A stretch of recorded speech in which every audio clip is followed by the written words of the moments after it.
Hello বন্ধুরা, take hospital pro এর আরও একটি এপিসোডে আপনাদেরকে স্বাগতম। সাথে আছি আমি রহিম। আজকে আমি আপনাদেরকে দেখাবো কিভাবে আপনার কম্পিউটারে আপনি একটি নাম ছাড়া ফোল্ডার ক্রিয়েট করবেন। এটি করার জন্য আপনাকে প্রথমে একটি ফোল্ডার ক্রিয়েট করতে হবে। আমি একটি ফোল্ডার ক্রিয়েট করছি। এরপরে আপনাকে ফোল্ডারটি রিনেম করতে হবে।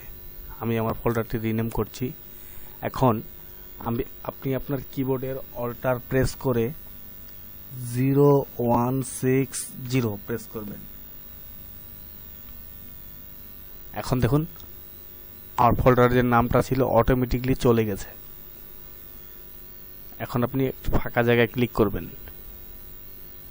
দেখুন ম্যাজিক, আমার এই ফোল্ডারটির কোনো নাম নেই, কোনো ওয়ার্ড ছাড়া ফোল্ডার তৈরি হয়ে গেছে। এখন আপনি যদি চান এই ফোল্ডারটি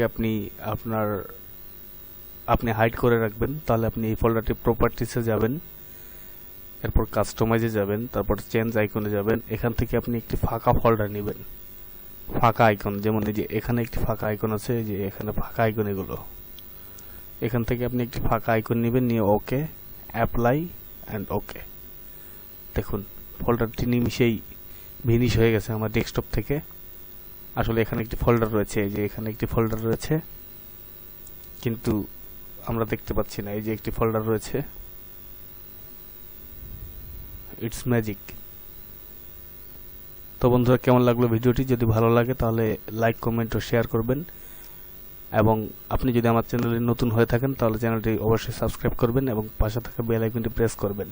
ধন্যবাদ, ভালো থাকবেন।